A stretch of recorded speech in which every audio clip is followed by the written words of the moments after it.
Thank you so much for joining me today. Great to be with you, Alex. You just want to start by briefly introducing yourself and why you decided to run? Sure. So my name is Patrick Hanley. I'm running for the state Senate, not for Congress. I grew up in Northbrook, the son of a single mom of 4 kids. And because of great schools that were well run and well funded, each of us had the opportunity to follow a career of passion and meet the people we loved and kind of move on with life. But for too many working families in our district, folks are one sudden death, one eviction, one arrest away from catastrophe. And that basic disparity, that injustice, is what drives me to be a Democrat. And it's no secret to you or anybody else that we're in a crisis right now. And I think folks are looking for a new kind of leadership, a leadership that doesn't just create good policy on behalf of Illinoisans, but also organizes, communicates, and advocates for us in Springfield and in the district. So I think we're moving into a place where states are going to be in the driver's seat of policy for all of us. And so it's a really important time for folks to run for state government. You mentioned this kind of as a joke at the start. This state Senate race has been overshadowed largely by the congressional race in the 9th District. And this is also the first time that this state Senate seat has had a contested Democratic primary, at least this century. When you're speaking to voters and introducing yourself, how familiar are they with this race? And how are you connecting what the role of a state senator is? Yeah, so I do always lead with, I'm not running for Congress. And you might have seen an ad that is up to that effect. And I always make sure to say that, regardless of who you're supporting for Congress, you can also vote for, in our race, vote for me. But I can quickly pivot to talking about the role that states are playing right now at this moment when the federal government is targeting our communities, is breaking our laws, is withholding federal funding from education and healthcare in Illinois, and is lying about it. And I really think I can make a strong case that states play a more important role in our everyday lives than the federal government does. And so sometimes we get into the back and forth, why aren't you running for Congress? My question to all those 75 people running for Congress is, why aren't you running for the state Senate? Because I think more change can happen in Springfield than in Washington, D.C. right now. Yeah, and if elected, how would you approach engaging with constituents and staying accessible and relevant, known to them once, between Springfield and here in the district? So this is something that's really important to me. I come out of organizing. I've organized on political campaigns. I've done community organizing work, social justice organizing. So making sure to authentically and constantly and consistently engage communities and listen to community concerns is a big part of how I'm going to run my Senate office. Constituent services is kind of a part of that, making sure that we're fielding questions and helping people navigate the Byzantine system of government. But also, I want to make sure that we're setting up regular town halls in the district where I don't just go talk about what's happening in Springfield or share my legislative priorities, where we dedicate time and we prepare audience members and we invite audience members to share with us what's top of mind for them and what can the state government do better for them. Because I do think that there's a feedback loop that we can do better at, especially in state government. Yeah, so the current incumbent in the seat, Laura Fine, and her predecessor in the seat, Daniel Biss, are now both running in that crowded congressional primary. If elected, how long do you envision staying in this seat in the state Senate? And do you see yourself ever considering a run for a higher office, whether that be at the state level like you're talking about, or at the federal level like is happening further up the ballot? This is my first run for office, and the House is on fire. And so my focus right now is purely on this Senate seat. It's on Springfield. It's on the immediate priorities facing our state. I haven't even given any thought to kind of a future, a political future. Elect me in March, and then we'll go from there.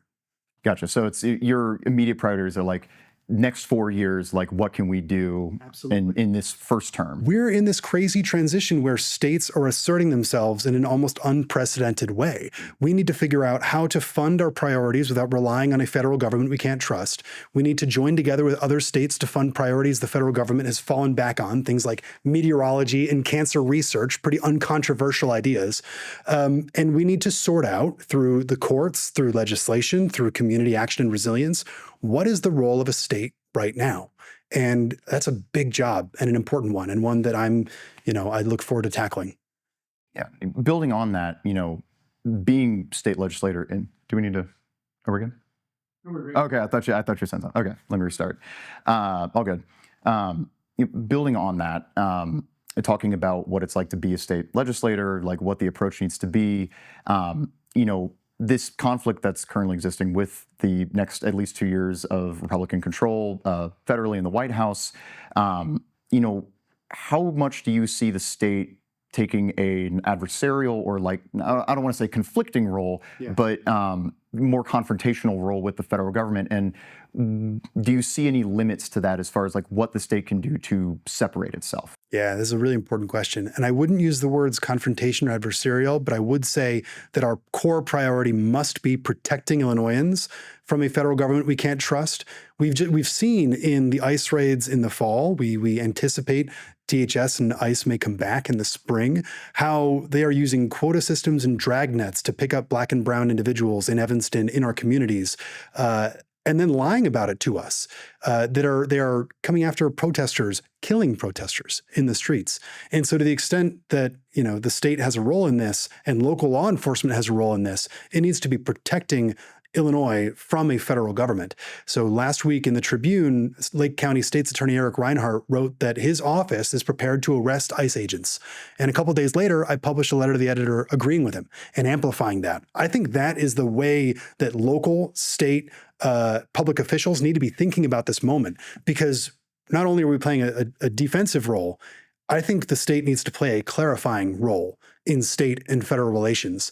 And I think we need to pass legislation that, we thought in the past might not pass constitutional muster, but I think we need to test that in the courts. We need to make great arguments, and we need to, sue the federal government when it's appropriate. And also, we need to clarify what is state sovereignty? What can we do that the federal government can't?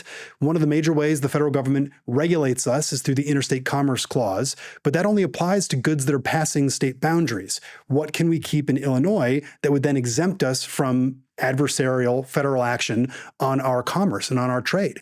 That's the level of creativity that we need. So one of the things that I've called for is a 10th Amendment task force, where legislators will seriously interrogate the question about the constitutional boundaries of state government. What can we do?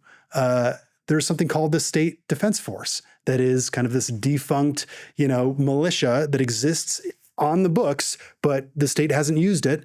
It is a volunteer force that is totally controlled by the state governor. It responds with regards to disaster relief. But if we put ourselves in a situation where, for some reason, President Trump decides not to deploy FEMA in Illinois after a tornado, we need to be ready. And so these are the questions that we have to ask ourselves. And I think that's the kind of leadership that we need in Springfield. So up to this point in the campaign, you and your opponent have been pretty evenly matched, to the point that some groups have actually co-endorsed both of you in a two-person race. Sure.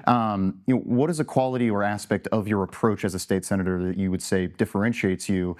And then parallel to that, what's a policy position that you think separates you out for voters? So I lead by doing. A lot of the work that we've done in this campaign has directly helped organize residents, community members against ICE, holding ICE accountable. We were the spearhead of a rapid response team in New Trier Township. So when ICE came to our communities, we put out the call on social media, and then we facilitated hundreds of volunteers stepping up, getting involved, getting trained, and ultimately joining rapid response. We did the same thing when SNAP benefits were being cut around hosting a food drive ourselves. So we are very much leading by doing. My experience in organizing, but also my experience as a small business owner and as an advisor to state governments and governors, is very much connecting policy to outcomes on the ground, making sure that the thing that we talk about is the thing that is being felt by the people that we're trying to help. And I think that kind of direct relationship and that focus on outcomes is something that separates me and differentiates me. In terms of policy, I don't know that I have heard Rachel say, express policy views that I strongly disagree with. I'm certainly going to have a strong focus on climate action and on the environment. I was recently endorsed by Sierra Club, and I think that reaffirms my commitment to protecting wetlands and conservation, to environmental advocacy programs in schools, and then also making sure that that Illinois plays a leading role in climate stewardship as we transition towards the green economy. So that'll be a big priority for me that maybe I've heard less from Rachel. Gotcha. So turning locally to the district, this area is highly connected to the region's public transit system. Yeah. And you mentioned in your questionnaire response the push and an interest in building new Evanston stations on the CTA's Yellow Line. Those would just be one of many infrastructure improvements competing for investment under the new Northern Illinois Transit Authority that's currently being created and implemented. How would you balance in-district investments like those stations with stabilizing and improving service across the system region-wide during this transition? Yeah, it's a great question. And it's a dual role that legislators have in representing their district and representing the interests of the district versus being good stewards of the state and, for NEDA, good stewards of the region. So it's going to be a balance, but I do think that the yellow line stop in South Evanston, one that we haven't had in 70 years, is going to reconnect communities of interest. It's going to promote economic development. It's going to increase connectivity to Skokie. And I think it's broadly a good idea for Northern Cook County and for the NEDA system. So I think I can make a pretty strong equity argument, economic development argument for infrastructure improvements in our district. But of course, we're going to weigh that against equity considerations elsewhere in the NEDA catchment. Mm. And do you imagine that, in the long range of infrastructure improvements that are needed in general with the CTA and Metro, also imagining the Red Line Extension project that's currently happening, how do you see yourself advocating to prioritize that? Like, where does it fit in among the different projects that need to happen? Yeah, I would say we can dare to dream. I think the Red Line extension is really important. The lack of federal funding that is going into some of these extension projects is going to be a real headway and a real impediment.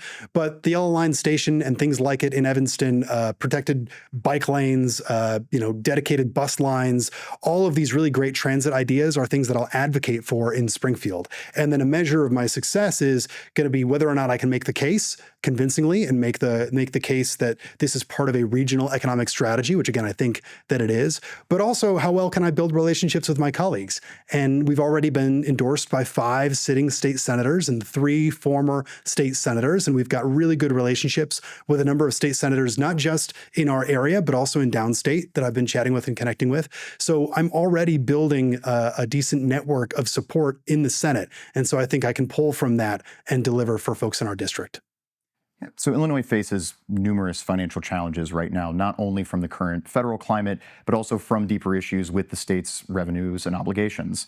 In particular, Illinois has fairly high taxes under regressive structures, yes, something that you did allude to in your questionnaire response.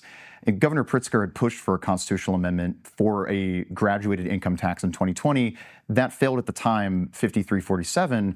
But entering the legislature in 2027, would you support another campaign for this amendment or one like it that removes the requirement for a flat income tax? Yes, strongly. And I wouldn't just vote for it on committee and vote for it in the Senate. I would organize around it and I'd communicate around it and I'd try and fight to get it done and get it across the finish line. I knocked doors on the Fair Tax Amendment when it was being run. And a lot of what we heard on the doors was, we agree a flat tax is unfair. It's regressive. We agree that a progressive income tax is probably a better way to do this. We see that the state could use the money and there's important priorities we need to fund. We don't trust Springfield with a variable rate. We don't trust Springfield with more revenue right now. Ultimately, I think that's what defeated the fair tax. And in 2027 and 2028, if it ends up, we vote for it in 27 and it goes up for referendum in the next election, we're in a completely different world where the question isn't whether or not you trust Springfield. The question is, do you trust Springfield more than Washington, D.C.? And I think at that moment, voters are going to be ready to give us the progressive tools to raise the revenue that we need to fully fund a state that folks can work and thrive in. Yeah, and it would exist, like you said, the referendum would exist within the context of the current climate in Washington. But do you feel that the state has built up more trust or goodwill in the last few years? And do you think that you could also help make that case and build that trust further once in the Senate? So we've had 9, 10 credit upgradings in the last 6 years since Governor Pritzker's been in office. And I think that has showed voters that we are serious about fiscal sobriety, that we're not going back to the bad old days of pension holidays. And I think if we continue to build that trust with voters and with financial institutions, they're going to trust us to do more and trust us to change the way that our broken tax system works. And kind of as you alluded to, I think voters are eager and they're ready for a new generation of political leadership who can communicate around issues of fairness without the baggage of old Springfield, without being there during the bad old days when we had a different kind of fiscal climate and a different fiscal attitude towards these issues. So yes, I think I bring the credibility of youth, shall we say, and I hope to build credibility with our constituents around building a more progressive tax system that funds Illinois. So you mentioned pensions. Governor Pritzker has recently proposed a new funding plan to deal with the state's outstanding pension debt. Yeah. This is a very large and long-standing issue, but what approach or strategy do you want to take in Springfield to handle the debt long-term? Yeah. And how do you balance who should bear the cost of that approach, whether it be taxpayers, future employees, or other state programs that need funding? Yeah. So broadly, taking a step back, we are in this hole because politicians spent money we didn't have. We went on pension holidays while we forced pension holders to keep paying into their accounts. We created this mess, and then we balanced it on the back of public workers. So that is the context that I bring to this conversation. We have been making our payments. We've been making prepayments. That in the long term saves us billions of dollars and is a good idea. I am interested in learning more about the governor's plan to put some of what he calls surplus revenue towards the pensions. And again, I'm in favor of paying down pensions when it's fiscally responsible because it saves us so much in the long term. But we have a lot of really pressing priorities, and I'm genuinely very concerned about the federal situation with regards to the potentially $3 billion that we're not going to get for education and healthcare. But broadly, my approach is pay what we can into the pensions so that we can prepay as much as possible, which is going to save us money. And then ultimately, we need to flatten out the pension ramp. The pension ramp starts to increase in the 2040s, pressing up on our budget and causing a huge strain to kind of our future and to our kids' futures. And then the pension ramp falls off and drops significantly in 2047. So there's an opportunity to re-amortize that debt and flatten out that curve to share the load across generations. But so kind of broadly, we need to stay on the straight and narrow. We need to pay down our debt. We need to prepay where we can, and we need to flatten the ramp. And together, over the next generation, we're going to put Illinois in a much better fiscal and financial place than we are today. Yeah, so taking it from the state down to the local level, homeowners and renters alike are feeling the strain of high property taxes, which chiefly go to fund public school systems. That's right. What would you do at the state level to help ease this burden? And parallel to that, how should the state and how should the state provide ample funding for school districts so that it's balanced out between? Yeah.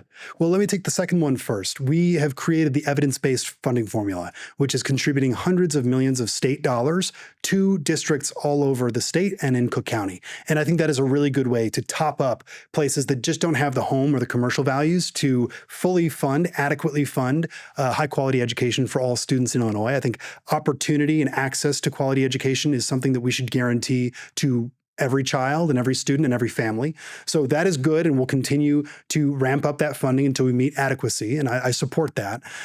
In terms of our local property taxes, as you know, property taxes are set by levies by local governments.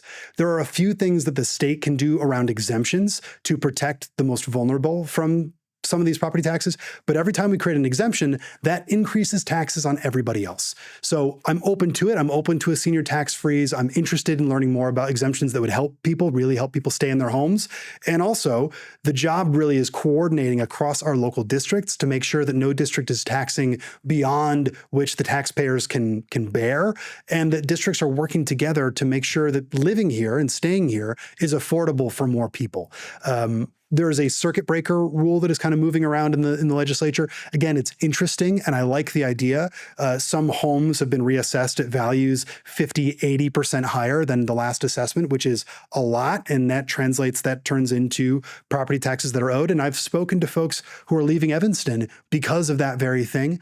And also, when you put in a circuit breaker or something like it, that also puts pressure on everybody else's taxes. So I'm open to it. I'm interested in it, but it's got to be a conversation with local stakeholders and with taxpayers. So zooming out, if elected, you'll be presumably a member of a supermajority Democratic government in both chambers of the General Assembly. But that is a pretty expansive caucus. There's a lot of diverging views within it.